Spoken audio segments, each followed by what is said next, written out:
আশা রজকিনী গো, তারা প্রেম করে দুজনে, প্রেম করে দুজনে।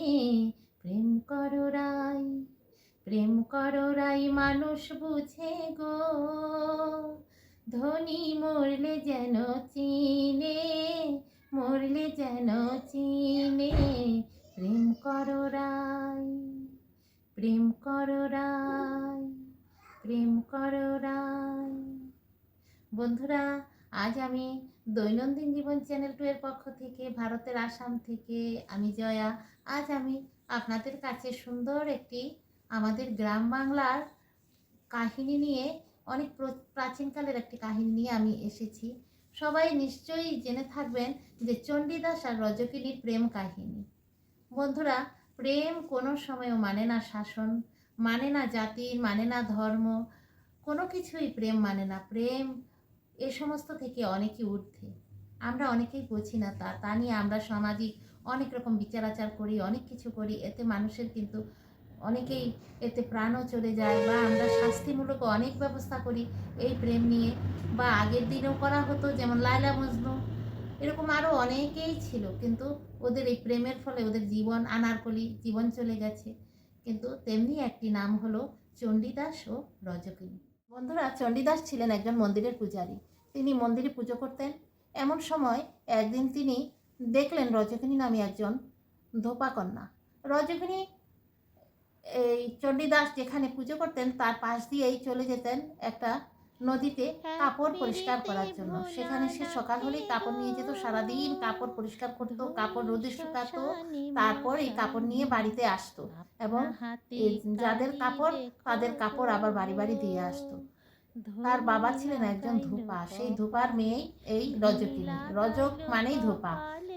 সেই ধোপার মেয়েকে দেখে সেই চণ্ডীদাস নামের যে পূজারী ছিলেন, সেই পূজারী কিন্তু তার ভালোবাসায় একদম বেঁধে গেলেন। কিন্তু তার রজকিনী কিন্তু জানতো না। না জেনে সে 12 বছর পর্যন্ত ওই ঘাটে কাপড় পরিষ্কার করছে, আর চণ্ডীদাস সেই ঘাটেই এসে তাকে দেখার জন্য নানা বাহানা করে আসতো। শেষমেশ তিনি সেই ঘাটে প্রতিদিনই বড়শি নিয়ে সেখানে বড়শি দিয়ে মাছ ধরার সেই অজুহাতে রজকিনী যতক্ষণ কাপড় পরিষ্কার করতো ততক্ষণই থাকতেন। এই করতে করতে দেখা গেল যে 12 বছর পর রজকিনী প্রতিদিনই দেখছে যে চণ্ডীদাস এভাবে ঘাটে মাছ ধরার বাহানা করে আছেন, কিছু বলেন না। তখন রজকিনী বলল যে ঠাকুর, এই 12 বছরে তুমি যে বড়শি নিয়ে এখানে মাছ ধরতে আসো, আজ পর্যন্ত কি কোনো মাছ আর ধরতে পারলে না? রজকিনী কিন্তু বুঝে ফেলেছে অনেক চালাক, কিন্তু সেও কিছু বলে না। নারীর মন, সে সব কিছু বুঝলেও তার যদি বুকটা মানে মুখটা ফাটাতে পারবে না, বুকটা কিন্তু ফেটে যাবে। সে তখন একটা ছলনা করে বলল যে ঠাকুর, তুমি যে এই 12 বছর পর্যন্ত মাছ ধরছো, কিন্তু কোনো কি মাছে তোমার বড়শিতে ঠোকর দিয়েছে? তখন আমাদের চণ্ডীদাস বললেন যে 12 বছর মাছ ধরছি, কিন্তু কাল পর্যন্ত কোনো মাছে ঠোকর দেয়নি, আজ ঠোকর দিয়েছে।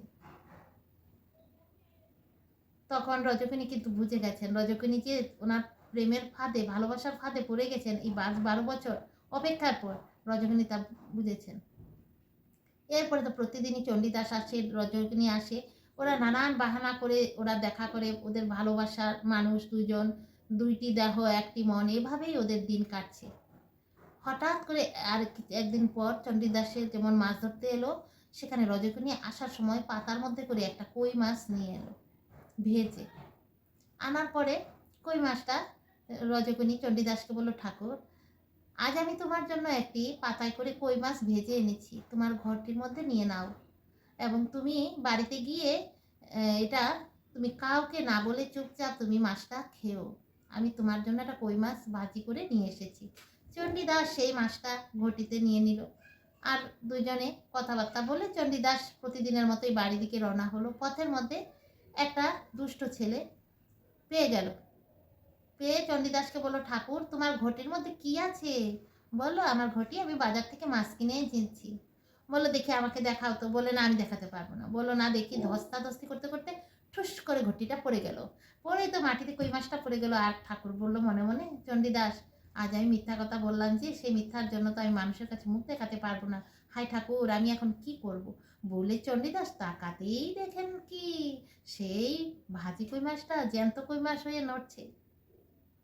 তখন চণ্ডীদাস বুঝলেন যে এই কি হলো ঠাকুর, এই কি হলো। কিন্তু ভালোবাসা এমন একটা মহৎ জিনিস, আজকালকার দিনে মানুষ ভালোবাসে না। ভালোবাসার সবই ছলনা করে। নারীদের কিভাবে লাঞ্ছিত করবে, অপমানিত করবে, অত্যাচারিত করবে, এটাই মুখ্য উদ্দেশ্য থাকে। জনা কয়েক লোক আছে যে প্রকৃতই ভালোবাসে, তাই নাকি? কিন্তু চণ্ডীদাস তো এরকম ছিলেন না। তাই তার ভালোবাসায় সেই মরা ভাজি করা কই মাছ জ্যান্ত হয়ে গেল। তাহলে তো ঠাকুর আর মিথ্যাবাদী হলো না। ঠাকুর বাড়ি চলে গেলেন। কিন্তু কিছুদিনের মধ্যেই সেই ঘটনাটা সারা গায়ে জানাজানি হয়ে গেল চণ্ডীদাস আর রজকিনীর ভালোবাসার এই কাহিনীটা। এখন এই জানাজানির পরে রজকিনীর পিতা কি করলো, রজকিনীকে দূরে এক জায়গাতে বিয়ে দিয়ে দিল। এখন বিয়ে যখন ঠিক হলো, যেদিন ঠিক হয়ে বিয়ে হলো, বিয়ে হয়ে যখন রজকিনী শ্বশুরবাড়িতে চলে যাচ্ছে, তখন চণ্ডীদাস তো শুনেছেন, কিন্তু আগের দিনে তো জাতপাতের ব্যাপারটা অনেকই বড় ছিল। চণ্ডীদাস ছিলেন ব্রাহ্মণ আর রজকিনী ছিলেন ধোপা। এখন তো বিয়ে হবে না, সামাজিক কোনো কিছু তো হবে না। তখন কি করলেন, রজকিনী যখন শ্বশুরবাড়িতে চলে যাচ্ছেন, তখন এই চণ্ডীদাস শুনে দৌড়ে এসে গাছের, একটা বড় বট গাছের ফাঁকে দাঁড়িয়েছিলেন পথের মধ্যে। আর রজকিনী তো পালকিতে করে চলে যাচ্ছেন। তখন এই চণ্ডীদাস কি করলেন, ধীরে ধীরে সেই বটগাছের উপরে উঠে গেলেন। উপরে উঠে দেখলেন, এরপর অনেক দূরে চলে গেল। তখন চণ্ডীদাস কি করলেন, গাছের একদম উপরে মাথায় উঠে গেলেন। গিয়ে মাথায় দাঁড়িয়ে রজকিনীকে দেখতে লাগলেন। হঠাৎ করে ঠাস করে পড়ে মাটিতে কি হলো, চণ্ডীদাস একদম মাটিতে পড়ে মাথা ফেটে রক্তপাত হয়ে মারা গেল। রজকিনী তো জানে না। তারপর রজকিনী শ্বশুরবাড়ি যাওয়ার পরে ধীরে ধীরে এই কথা রজকিনী শুনলেন। শোনার পরে স্বামীকে বললেন যে আমার একজন বাল্যবন্ধু, আমার ভালোবাসার মানুষ এই মারা গেছে, আমি কি একটু শেষবারের মতো দেখতে পারি? তখন রজকিনীর যার সঙ্গে বিয়ে হয়েছিল সে কিন্তু খুবই ভালো মানুষ ছিল। ভালো মনের মানুষের তো অভাব থাকে না। হঠাৎ হঠাৎ আমাদের এই পৃথিবীতে ভালো মনের মানুষ অনেক সময় উদয় হয়। তখন তিনি বললেন ঠিক আছে তুমি যাও, গিয়ে দেখা করে আসো। রজকিনী দৌড়াতে দৌড়াতে চলে এলেন। কেউ তো আর রজকিনীর জন্য অপেক্ষা করবে না। চণ্ডীদাসকে চিতায় সাজিয়ে আগুনে জ্বালিয়ে দিয়েছে। চণ্ডীদাস জ্বলেই গেছে। তখন রজকিনী এসে চণ্ডীদাসের চিতা দেখে ডাকতে লাগলো, বন্ধু ওঠো ওঠো, আমি এসেছি তোমার কাছে। বন্ধু তো আর উঠছে না। বন্ধু কি করে উঠবে, বন্ধু তো চিতায় জ্বলেই যাচ্ছে। কতক্ষণ দেখার পর রজকিনী সেই চিতাতেই ঝাঁপ দিয়ে রজকিনীও সেই চিতাতেই জ্বলে পড়ে ছাই হয়ে গেল। মানে দুটি দেহ, ওদের মন ছিল একটি, এবং মৃত্যুর পরেও ওরা মানে একজনের মৃত্যু হলে আরেকজনও মরে গেল। একেই বলে ভালোবাসা। তাই তো গান আছে যে একজনের এক পিড়িতে দুইজন মজে রে, এক আগুনে দুইজন জ্বলে রে। কবিরা এরকম কত গান কত কিছু গেয়েছেন চণ্ডীদাস আর রজকিনী নিয়ে। আজ আমি বন্ধুরা অন্য কিছু আর ভিডিও করলাম না। আজকে আমি এটাই ভিডিও করলাম, আমাদের পৌরাণিক যে সমস্ত কাহিনী গল্প এগুলি ধীরে ধীরে আমরা সবাই ভুলে যাচ্ছি আধুনিকতার মধ্যে পড়ে। কিন্তু আমাদের বাংলা সাহিত্যে চণ্ডীদাস এবং রজকিনী এটা আমাদের বাংলা সাহিত্যে আছে। কলেজে এগুলি বাংলা সাহিত্যের ইতিহাসের মধ্যে এগুলি আছে, এবং ব্রজবুলি ভাষাতে, সেখানে ব্রজবুলি ভাষাতে তা ব্যাখ্যা করা আছে। আমি তাই আজ আমার বন্ধুদের আমি এই গল্পটা শোনালাম। অনেক বন্ধুদের এটা শুনে আগের কথা মনে পড়ে যাবে, কলেজ জীবনের কথা মনে পড়ে যাবে, অনেকের অনেক ভালোবাসার কথাও মনে পড়ে যাবে। তাই বন্ধুরা সবাই গল্পটি সুন্দরভাবে প্রথম থেকে শেষ পর্যন্ত শুনবেন। আর আজ আর বড় করছি না আজকের ভিডিওটি সবাইকে অনেক অনেক ভালোবাসা জানিয়ে, যদি নতুন কেউ আজকের আমার এই ভিডিওটি দেখছেন, অবশ্যই আমার চ্যানেলটি ভালো লাগলে সাবস্ক্রাইব করে বেল আইকনটি প্রেস করে একটা কি দেবেন, লাইক দেবেন। আর সকল বন্ধুদেরই বলছি কেন বন্ধুরা, কেউ ভুলবেন না, সবাই কিন্তু ঠুং করে আমার বেল আইকনটি প্রেস করে রাখবেন। যখনই নতুন নতুন ভিডিও আপলোড দেব সঙ্গে সঙ্গে আপনাদের কাছে সবার আগে আমার ভিডিওর নোটিফিকেশান চলে যাবে, আপনারা দেখতে পারবেন। আর আমি এরকম নানান বিষয়ে কিন্তু আমি ভিডিও করি বন্ধুরা, এরকম কিন্তু আর পাবেন না অন্য কোনো চ্যানেলে। তাই সবাইকে আবারও ভালোবাসা, যে যেখান থেকে দেখছেন দেশ বিদেশ যেখান থেকে। আজ রাখছি, দৈনন্দিন জীবন চ্যানেলের পক্ষ থেকে সকল বন্ধুদের রইল অনেক অনেক ভালোবাসা। টাটা।